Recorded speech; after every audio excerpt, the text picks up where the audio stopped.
Okay, hola, hello. Leo here, Chilean physician and science fiction author and editor. And first of all, just a brief explanation. If this video looks a little bit darker or if it has a little bit of an orange hue to it, that's because Santiago is kind of turning into Arrakis.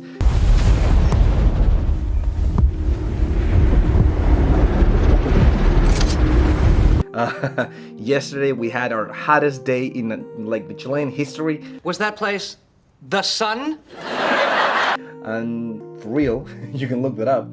And today the sky has been filled with these orange clouds because of several wildfires, so there is a lot of smoke. So that's just to start. Now, into this video. So, if you are in a situation like me, Boy, that escalated quickly. which is that you have a Goodreads reading challenge and you haven't completed it yet, and you're missing several books, then this video might be good for you in a way, perhaps, whether as some kind of recommendation or just sharing certain experiences.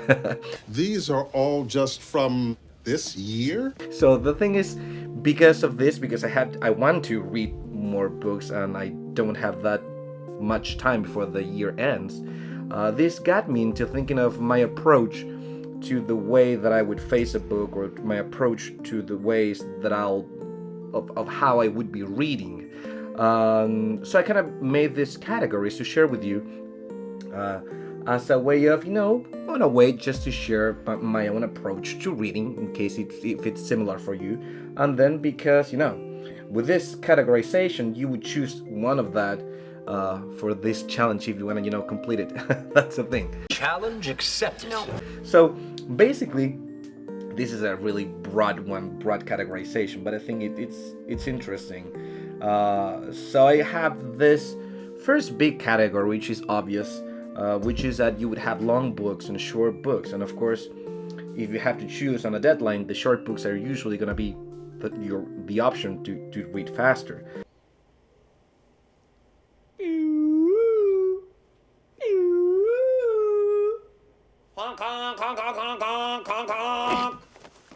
Hey-ho, Silver, away! But then from these two groups, I have the subdivision where I would have, long books that I know that I won't be able to read fast, even if I want, because of several reasons. But some books that I think I could read fast. And the same goes for the short ones. And because, some short books cannot be read that fast, I believe. You guys are moving fast, but there's no way you're actually comprehending anything. I'm taking my time and reading deliberately, and you know what they say. Slow and steady wins the race. Classic reg reader bullcrap. Yeah, what are you going to say next? That you read to relax? And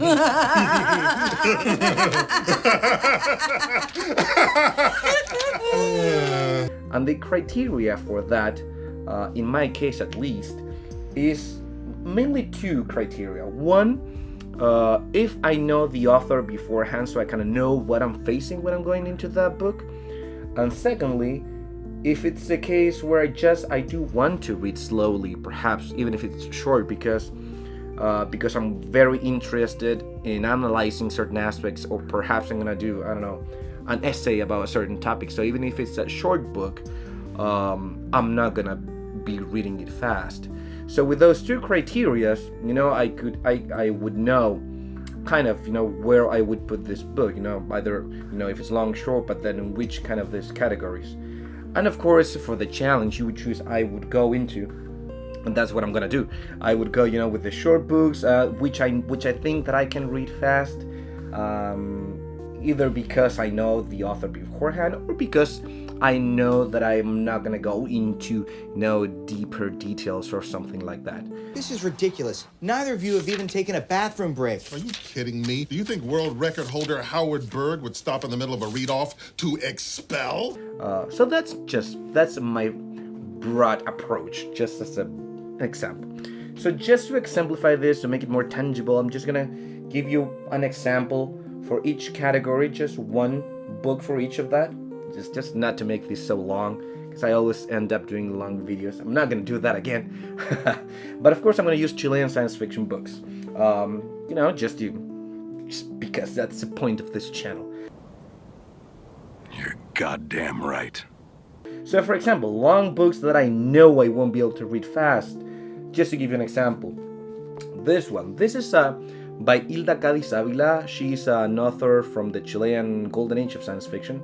And this is a collection of short stories that were gathered because she's an author from the 60s. And so this has I think most of her short stories related with the fantastic literature and science fiction. So this is a long book that I wouldn't read fast because I know it's a lot of short stories and I would want to go into details into this one because it's interesting in that way, because it's a historical element to it and all that. And then on the other hand, for example, long books, but which I think I can kind of read fast. And in my case, I actually did. I put this theory into practice because this is a long book. It's a wonderful novel. I loved it. La Sombra de Fuego by Alberto Rojas. It's a long book. But I knew Alberto Rojas' prose beforehand, and I knew the type of book that I was facing, more of an adventure-like. So I knew that it was going to be fast-paced, and that I would be able to actually kind of, it wouldn't take months to read, as some books sometimes, takes. So this is a good example of a long book but you can have fun, read it fast because, it's that type of books. Highly recommended. And then with the short ones, for example, I got this short novel. It's very short, but this author, he studied philosophy. So that's the first thing that I would consider I'm not gonna read this fast. And it's a wonderful short novel, but I believe if you really want to enjoy this, you gotta put your time on it, analyze certain elements. So I'm using examples that I've read, and the categories are approaching beforehand, but it works. I put it into practice. That's why I'm giving these examples. And lastly, the category of a short book, and that could be read fast and still be enjoyed. I would mention this one, for example, Del Cosmos las quieren vírgenes by Elena Aldunate, another of the golden age Chilean female authors. This is a wonderful short novel, but you can read it a little bit faster than a one that has a lot of philosophy on it, and you can still truly enjoy this, which happened in my case. So that's a recommendation that I would make. And of course, it's always personal, because the criteria that I mentioned is going to change with each reader. But I just wanted to give these categories that, to me, I don't know, I think it kind of orders the way I approach my reading. It kind of helps me to choose, for example, the readings that I'm going to do in this month to accomplish the goal of Goodreads. Beautiful. You're pushing your luck, little man. Because I will make that. And the last thing that I want to mention before saying goodbye is just one thing that first, I think many years ago, I was always kind of a slow reader because I enjoyed reading slowly. And I always had just one book at a time. And I would just want to mention that even though I thought I was not gonna eventually be reading more than one book at a time, I finally ended up giving it a try. And it works fine. That's what I would mention. You can be reading more than one book at a time, and it works. Especially then when when in situations where you are reading a lot or you want to discover material, so you just have to read more. Reading more than one book at a time, it's actually a quite nice strategy. Might not work for you, but if you haven't tried it, I would recommend it, because you can have books from different categories and you can be moving around or scheduling yourself for situations like when you have a reading challenge. So that's what I would mention just to end this, and that's about it. Hopefully, if you're in a situation again like me with this Goodreads reading challenge, hopefully we get to make it before the year ends. That's the mission, that's the goal. But if not, well, it's okay. It's okay. But that was the main idea of this video, to show you this kind of reading structure and to just share if you, the viewer, are also in kind of a challenge like this, experiencing this. Go away! Read some books! So that's about it. So hope you enjoy it.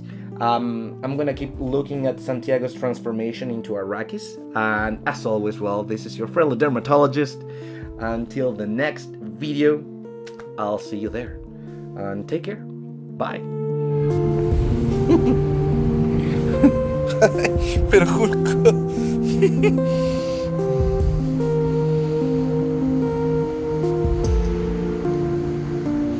Arrakis.